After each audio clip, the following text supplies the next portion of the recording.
哇塞，你看这最新出炉的1216统一2026年第一季财报，合并营收1750亿，营业利益102亿，双双创下历史同期新高啊！这根本是一台跨国超级印钞机嘛！等等，数字表面上确实漂亮的吓人，但市场的眼睛可是雪亮的哦。如果它真的是台毫无瑕疵的印钞机，为什么股价还像是一滩死水？其实啊，这份创高财报的背后，正隐藏着这庞大集团转型过程中非常沉重的代价。你看，这就是传统零售业最真实也最残酷的矛盾现象。当一只生活产业的大象试图透过大规模并购来华丽转身的时候，市场给的往往不是掌声，而是冷冷的观望跟质疑。为什么？因为资本市场真正在等的是这些眼花缭乱的并购案，到底能不能转化成实质能放进口袋的利润综效？说真的，现在一讲到统一，大家脑海里早就不能只有卖泡面、卖饮料的工厂这种旧观念了。第一章，万物生态圈的诞生。来看看这个即将无所不包的亚洲流通生活平台，他们近年来的扩张简直像狂风暴雨一样。你看这战略蓝图，一个核心加4个主轴，以生活品牌为核心，一路往下延伸出制造研发、体验零售、贸易流通，还有最具攻击性的联盟与并购。这早就彻底脱离了传统食品制造业的框架，直接进化成跨国生活产业服务巨头了，好吗？不过口号喊得这么宏大，到底谁才是现在真正赚钱的金鸡母哦？来，我们直接看数据。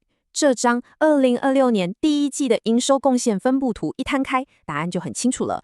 便利商店与流通事业占比直接冲到57%，而传统的食品食粮事业呢，只剩30%，包装容器更是萎缩到只有3%。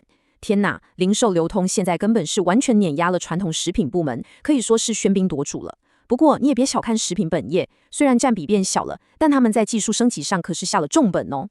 你看他们怎么把传统产品卖出惊人的高价。茶理网导入了单细胞生茶萃取 3.0 技术，硬是把品牌的议价能力拉了上去。满汉大餐更狠，直接用冲泡式非油炸面技术霸占了高端适食面市场。这就是所谓技术变现的护城河啊！正是这些核心产品的定价权，保护了他们整体的获利结构。这也是为什么就算原物料大涨，他们单季毛利率还能死守在33.78%的关键。但说真的，更可怕的其实是他们在实体通路的绝对统治力。说到这个覆盖率，规模真的大到会让人有点密集恐惧症发作。光在台湾就有超过7300家 7-Eleven， 再加上310多家家乐福，而且还没完哦，中国大陆630家，菲律宾更是狂开了4500家，这根本是一张密不透风的跨国流通大网嘛。不过规模大归大，这份号称创历史新高的财报数字，还是得经过我们最严格的财务检验才行。第二章，拆解创高数据。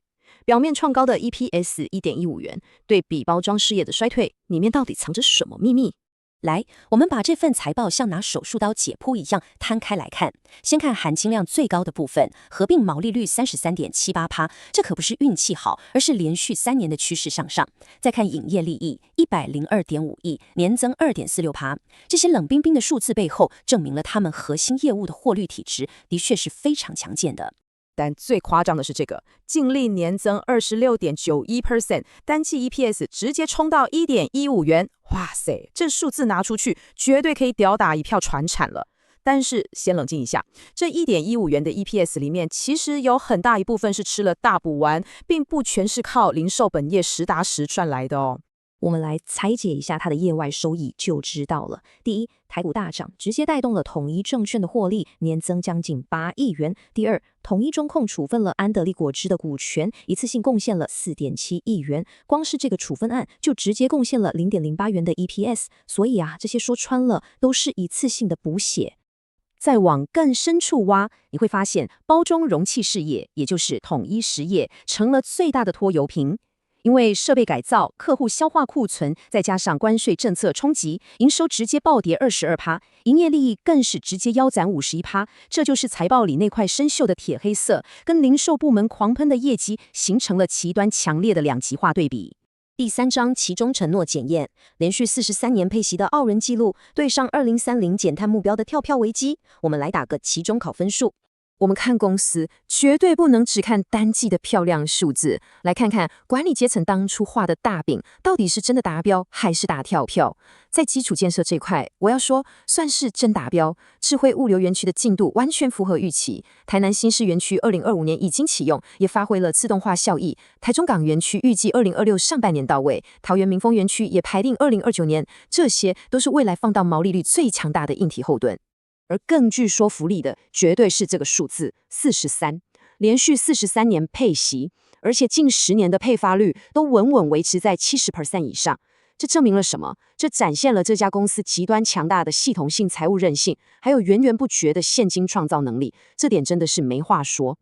不过落后的地方也是很明显的，新零售并购的阵痛期根本还没过嘛，尤其是刚买下雅虎电商的初期整顿亏损，确实拖累了整体的净利表现。但更惨的是 ESG 减碳进度，2030年目标要减碳38%，结果现在每年密集度竟然只降1%，这进度根本是面临跳票危机了吧？看来大象要华丽转身，果然很容易闪到腰啊。好，看完了这么复杂的体检，你会发现统一这只生活产业大象虽然很努力的在转型，数据也创下了历史新高，但股价仍是一滩死水。其实这就是传统内需零售股的无奈啦。当它在大举扩张并购的阶段，市场往往都在冷眼观望，看它到底能不能真的把大象转身变成实时宗效。不过换个角度想，刚好这2天科技股大崩盘，搞不好统一这种有实质获利撑腰的，就是那个最抗跌的仔哦。所以不管你有没有赚到这波，不管这个专题对你有没有帮助，请先帮我订阅、按赞，这样才不会错过每次可以搞懂公司到底在干嘛的深度解析。第4章双拳联军结集，面对3200万点数联军的反制，这场商战到底有多刺激？现在市场上最刺激的就是全联加上全家组成的双拳联军，这根本是拿着大刀直接砍向统一的咽喉啊！这绝对是实质的巨大威胁。全联超市的生鲜跟电商直接进驻全家4400间门市取货，全家再利用高毛利高成瘾性的咖啡订阅制来疯狂引流，这节季战术打得非常精准。但统一也不是省油的灯，防御壁垒依然坚不可摧。7300家 7-Eleven 加上家乐福的绝对实体覆盖率，再搭配 AI 驱动的 RMN 零售媒体网络做精准行销，这绝对是一场极度残酷的消耗战。而且统一手上还握着一个最强大的终极武器3200万，这是什么概念？1900万的 Open Point 会员直接整合刚入股的 PC Home 1300万会员，再加上雅虎，打造出一支超级点数联军。这种跨通路随行则底的数据闭环，真的是竞争对手现阶段极难跨越的护城河啊。第5章大象转身战略，统一要怎么拒绝无效的价格内卷，并挽回受伤的品牌形象？除了国内打得火热，中国大陆市场的状况更是严厉考验着管理阶层的危机处理能力跟战略定力。现在中国大陆市场已经进入了疯狂的存量竞争跟内卷大战，再加上先前查理王因为引进中国茶原料，引发了消费者强烈反弹，直接把台湾经典高品质这个金字招牌砍出了一道深深的伤疤。但面对这种高溢价能力被严重削弱的危机，管理层的态度很硬，他们坚决拒绝参与那种流血又无效的价格内卷，而是选择落实品格、品牌品味的翻品政策来紧急止血，专注在价值行销，并透过按需采购来压低库存成本。说真的，品牌受伤了要补回来，绝对是要扒掉一层皮的。不过他们在国内的这步棋就下得非常漂亮，直接取得日系顶级超市 Lopia 51%的股权。你以为这是买着好玩的吗？错了，他们把 Lopia 的顶级生鲜肉品直接倒进 7-Eleven 的中央厨房，去开发像是和牛便当这种高端鲜食。这招真的绝了，完美诠释了什么叫范畴经济，直接把零售并购的宗效极大化。第6章欧某全通路变现力，这场系统性韧性的淘汰赛，什么时候才会迎来真正的爆发？大家最关心的问题来了，所有的并购，所有的 AI 数据清洗，砸大钱盖的物流园区，到底什么时候才会迎来真正的业绩大爆发？答案是预计落在2026年的下半年。随着家乐福体制调整完毕，雅虎跟 P-Trom 的虚实融合也进入中后期，短期财报的阵痛一定会慢慢消退。到那个时候，100万会员交叉销售的全通路变现力就会成为拉动核心营收的超级引擎。面对少子化跟成熟细长的极限挑战，单传比谁店开得多的扩张游戏早就结束了。现在拼的是如何利用高端鲜食跟自动化逻辑来榨出最高的平效。这已经是一场比拼系统性韧性的残酷淘汰赛。统一到底能不能靠着这庞大的生态圈成为活到最后的赢家，就让我们紧盯着接下来几季的财报来见真章吧。